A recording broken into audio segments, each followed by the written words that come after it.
calculated the function like this. This is into a TI-84 plus. Just keep in mind, if you guys have a TI-83 and you don't have, you know, the portion right here where it has like, you have to actually do your caret button and then put this inside. I always, when I was, I mean, for the longest time, I used the TI-83. So just make sure that you guys are using enough parentheses, and sometimes that's why the function doesn't look the way we want it to. This is a great problem because initially when you look at the problem and you go to window, actually let me show you guys what it would look like. So by the way, if you guys want to reset a screen, let's say you guys change the window so much that you want to just quickly go back to the screen without having to go to window and setting it from -10 to 10 for X and Y, you can do zoom standard and it takes you to the standard screen, which is -10 to 10 on the X and Y axis. So looking at this, it's like hard to determine between -2 and 2 where the minimum might occur. So what I do is I suggest you guys do window. And because they set the interval to -2 and 2, I'm going to go ahead and change the X max and X min to -2 and 2. And then also, it was all above the X axis. So I'm going to change the Y min to be 0. And Y max, let's make this 5. Okay, so -2 to X scale is what you want it to jump by, 0 and 5. And hit graph.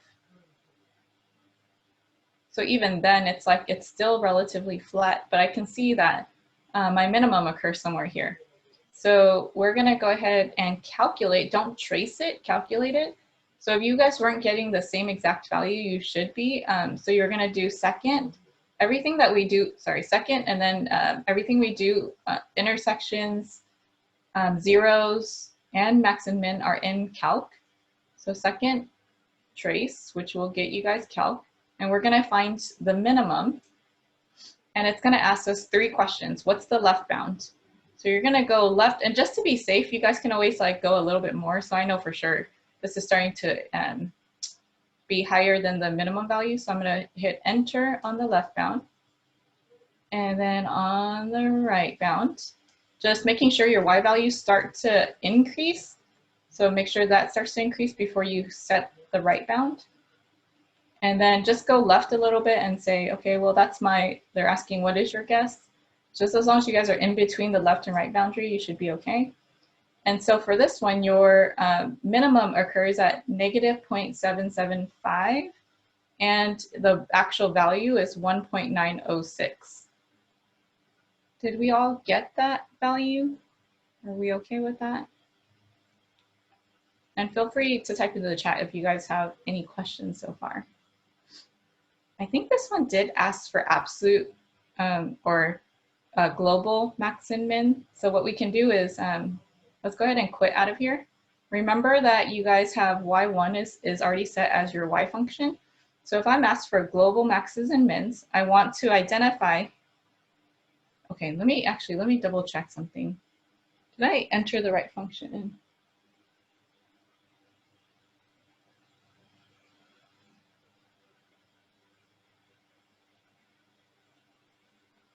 X squared over 10.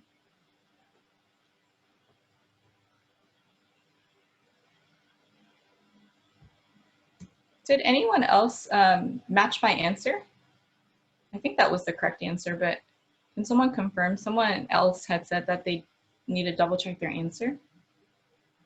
Can someone confirm? Okay, thank you. So if you didn't get this answer, can you double check 2 things? Double check that you had the correct function entered, and maybe you have to enter a set of parentheses somewhere if you didn't get this. And then also when you did your left and right bounds, make sure that you went far enough left and far enough right. Sometimes what we do is we actually don't enclose the minimum with our left and right boundary. So make sure that we go left far enough and right far enough for our boundary, just to be safe. Okay, so back to your home screen. So if you guys hit X now, remember X stores your most recent calculation. So in this case, -0.775. Oh, okay, so just someone made a suggestion saying that they got the wrong answer because they included E under the square root. And then why is it outside the square root? Oh, just look at the problem. The problem has e like off on the side. So that's really quantity square root of x plus 4 times quantity e to the x squared over time. So those are two separate functions. It's like the product of two functions. Okay, so then now I'm thinking my t-table, and I want to know if the y value at this minimum, or the y value at -2, or the y value at 2 is the greatest, and what are those values? So the quickest way to do that is vars. You guys go to vars y1, and let's say you input that value. We already know the y value from the calculation, but there's my 1.906. If I want to see it all together, I can do second entry, and it'll pull the same entry above back up, and then we can do -2 here. And the right endpoint is also, oops, can't see that button.